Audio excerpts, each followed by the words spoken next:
Aloha. Sorry, it's been a while. I am back.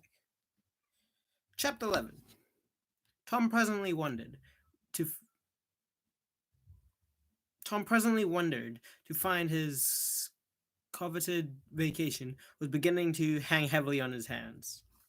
Becky Thatcher was gone to her constant Constantin, Constantinople home to stay with her parents during vacation. So there's no bright side to life anywhere. The dreadful secret of the murder was a chronic misery. Tom attempted a diary, but nothing happened during 3 days, so he abandoned it. Even the glorious fourth was in some sense a failure, for it rained hard, and there was no procession in consequence. Then came the measles. During 2 long weeks, Tom lay a prisoner. He was very ill. He was interested in nothing. When he got to his feet at last and moved feebly downtown, a melancholy change had come over everything and every creature. There had been a revival, and everybody had got religion. Tom found Joe Harper studying a testament and turned sadly away.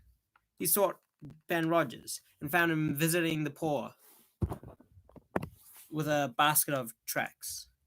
And when, in desperation, he flew for a refuge to Huckleberry Finn and was received with a scriptural quotation, his heart broke and he crept home, realizing that he alone of all the town was lost forever. The next day, the doctors were back. Tom had relapsed. The 3 weeks he spent on his back this time seemed an entire age. When he got abroad at last, he was hardly grateful that he had been spared, remembering how companionless and forlorn he was. He drifted listlessly down the street and found Joe Harper and Huck Finn up an alley, eating a stolen melon. Poor lads. They, like Tom, had suffered a relapse. Then at last the sleepy atmosphere was stirred, and vigorously. The murder trial came on in the court. The murder became the absorbing topic of the village talk immediately. Tom could not get away from it. Every reference sent a shudder to his heart. He did not see how he could be suspected of knowing anything about the murder, but still he could not be comfortable in the midst of the gossip. It kept him in a cold shiver all the time. He took Huck to a lonely place to talk with him. It would be some relief to divide his burden of distress with another sufferer. Moreover, he wanted to assure himself that Huck had remained discreet. Huck, have you ever told anybody about that? Of course I haven't. What makes you ask? Well, I was feared. Why, Tom Sawyer? You wouldn't be alive 2 days if you got found out. You know that. Tom felt more comfortable. After a pause, Huck, they couldn't anybody get me to tell. Well, that's all right then. I reckon we're safe as long as we keep mum. But let's swear again, anyway. It's more sure. I'm agreed. So they swore again, with dread solemnities. What is the talk around you, Huck? I've heard a power of it. Talk? It's just Muff Potter all the time. Keeps me in a sweat, constant. So's I want to hide summers.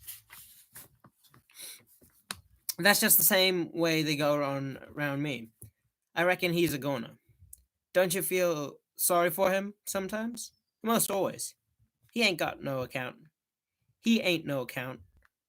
But then he ain't ever done anything to hurt anybody. Just fishes a little to get money to get drunk on, and loafs. But he give me half a fish once when there weren't enough for two, and lots of times he's kind of stood by me when I was out of luck. Well, he mended my kites for me, Huck, and knitted hooks onto my line. I wish I could get him out of there. My, we wouldn't get him out, Tom. And besides, 'twouldn't do any good. They'd catch him again. Yes, they would. But I hate to hear him abuse him so like the Dickens when he never done that. I do too, Tom. Lord, I hear him say he's the bloodiest looking villain in this country, and they wonder he wasn't ever hung before. The boys' talk brought them little comfort. As the twilight drew on, they did as they had often done before, went to the cell grating of the little isolated jail and gave Potter some tobacco and matches. His gratitude for the gifts had always smote their conscience before. It cut deeper than ever this time. They felt cowardly and treacherous to the last degree when Potter said, "You've been mighty good to me, boys, better than anybody else in this town, and I don't forget it. Often I say things to myself. Say as I used to mend all the boys' kites and things, and now they've all forgot old Muff when he's in trouble. But Tom don't, and Huck don't. They don't forget him, says I, and I don't forget them. Well, boys, I done an awful thing, drunk and crazy at the time, and now I got to swing for it, and it's right, I reckon. Hope so, anyway. Well, we won't talk about that. Stand a little further west. So that's it. It's a prime comfort to see faces that's friendly. Get up on get up on one another's backs and let me shake hands. That's it. You're no come through the bars, but mine's too big. Little hands and weak, but they've helped Muff Potter a power, and they'd help him more if they could. Tom went home miserable, and his dreams that night were full of horrors. The next day and the day after, he hung about the courtroom, drawn by an almost irresistible impulse to go in, but forcing himself to stay out. Huck was having the same experience. They studiously avoided each other. Tom kept his ears open, but invariably heard distressing news. The toils were closing relentlessly around poor Potter.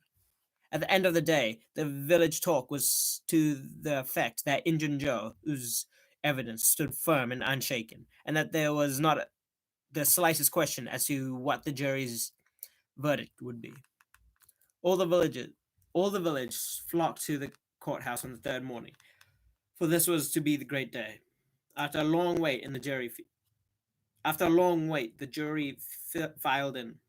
Shortly afterward, Potter, pale, timid, and hopeless, was brought in, with chains upon him, and seated where all the curious could stare at him. No less conspicuous was Injun Joe, stolid as ever. There was another pause, and then the judge arrived, and the sheriff proclaimed the opening of the court. Now a witness was called who testified that he found Muff Potter washing in a brook at an early hour of the morning. The murder was discovered, and that he immediately sneaked away.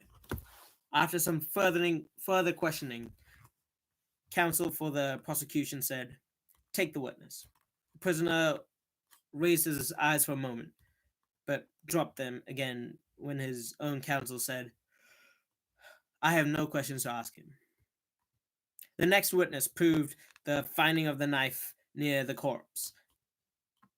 Counsel for the prosecution said, "Take the witness." "I have no questions to ask him," Potter's lawyer replied. The third witness swore he had often seen the knife in Potter's possession. Again, counsel for Potter declined to question. The faces of the audience began to betray annoyance.